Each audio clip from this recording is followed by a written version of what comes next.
Continuamos con más información y vamos a hablar del impacto fiscal que tienen las pymes en la Argentina. Vamos a hablar con un prestigioso empresario, vamos a hablar con Manuel Tagle, que está con nosotros. Manuel, ¿cómo estás? ¿Qué tal? ¿Cómo estás? Un gusto estar contigo. Un placer. Manuel, ¿cuánto influye la presión a los precios de los productos que tenemos en la Argentina, la presión fiscal? Bueno, es uno de los desafíos que tenemos que resolver, que es casualmente bajar el gasto público para poder bajar la presión fiscal. Hasta ahora las pymes no han tenido, digamos, un eco, salvo estos dos bajas que se hicieron de impuestos internos y de retenciones por parte del gobierno nacional.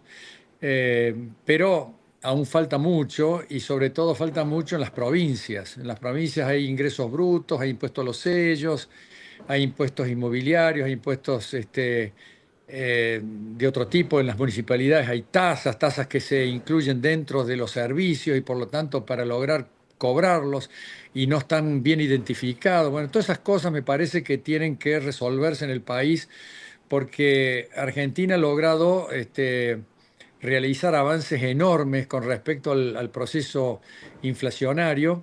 Se ha producido una situación que este gobierno lo ha logrado por la determinación y las convicciones que tiene de lograr un superávit fiscal. Ese superávit fiscal lo logró muy rápidamente y generó la posibilidad de que la emisión de moneda fuera controlada totalmente.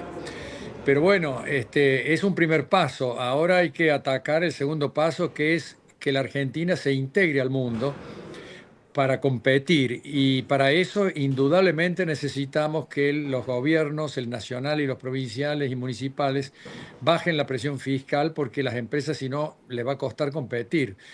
Y creo que es un desafío inevitable porque la primera etapa, que consiste en bajar la inflación de un 200% a un 2,5, bueno, perdón, a un 30% anual o Ujú. 25%, que está más o menos en este momento, de un 7, 8, 9 o 10% mensual a un 2,5, 2,4. Todavía hay que bajar esa inflación mensual al 0,4, 0,5%. Y para eso necesitamos aumentar la oferta de bienes, aumentar la competitividad para que las empresas argentinas compitan, inviertan y reduzcan los costos. Es todo un proceso de eficiencia que solamente se logra en una economía de libre mercado. Claro. Y eso es lo que estamos viviendo. Manuel, te pregunto por qué el gobierno nacional ha hecho un gran esfuerzo para bajar el gasto público, pero ¿qué pasa con las provincias, con el gasto provincial, sobre todo cuando hay algunos recursos que el Estado le exige a las provincias o le deriva a las provincias? Bueno, esas situaciones, cada provincia tiene sus deudas pendientes o créditos pendientes con la nación.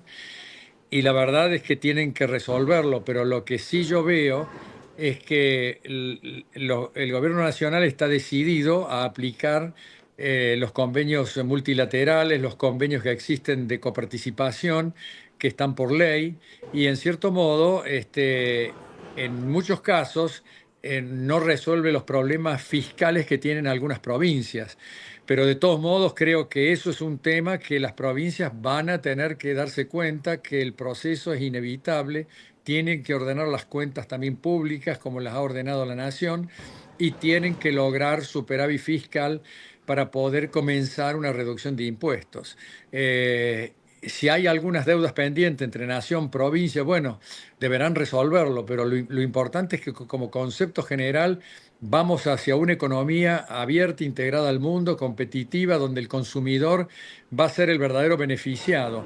Nosotros no podemos seguir privilegiando a empresas y empresarios que no son competitivos y a veces no son competitivos no por culpa solamente de ellos o nuestra, porque yo soy empresario también, sino que no lo son porque los estados nacionales y provinciales tienen una presión fiscal muy alta. Argentina tiene una presión, en el caso de los autos, tiene 54% del precio de los autos son impuestos, cuando en Brasil los autos tienen 30% de impuestos.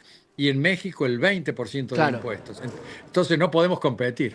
Manuel, ¿hay una ineficiencia de los estados provinciales, nacionales todavía en cuanto a recursos?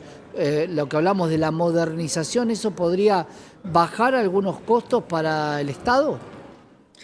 No, sin duda que se pueden bajar costos y sin duda que Argentina ha tenido un proceso lamentable de despilfarro y de derroche de sus recursos públicos con el kirchnerismo, que se ha gastado cifras astronómicas para sostener un Estado enorme, un Estado que a su vez cumplía un rol de sostener a sectores sociales que no conseguían trabajo, y eso es correcto. No podemos dejar desamparados a gente que está siendo víctima de un proceso económico que no genera empleo, que no genera inversiones, que no genera crecimiento ni riqueza. Y eso es porque las políticas intervencionistas del Estado que se aplicaron durante la época kirchnerista eh, desincentivaron el proceso de inversiones y el proceso de competencia de las empresas, y por lo tanto el Estado se tuvo que hacer Claro. cargo de muchas cosas que le generaron costos enormes. Eso hay que revertirlo, no dejando a la gente, por supuesto, sin un soporte razonable, pero sí buscando la forma de que haya crecimiento económico, inversiones, y cuando empiece a producirse un crecimiento virtuoso del país, como ya se está notando en muchos sectores, porque el proceso de estabilidad monetaria que se ha logrado es muy propenso y generador de crecimiento económico y de riqueza Claro. en todo el sector productivo.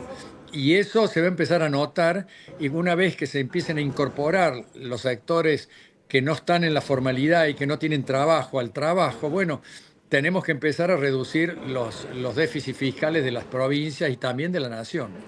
Para cerrar, tomando tus últimas palabras que hablamos de incentivos a las inversiones, ¿qué está pasando con el RIGI en la provincia de Córdoba? ¿Qué novedades podemos tener?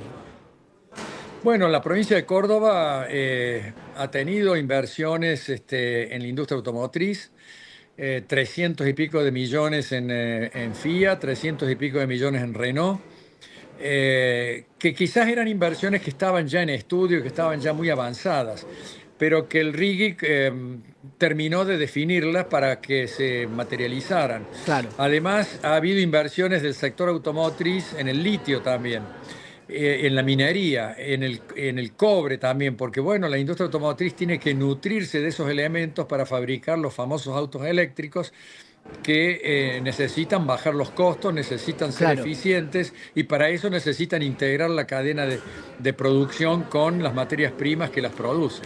Sin duda, Manuel, muy amable por estar con nosotros en Canales esta tarde.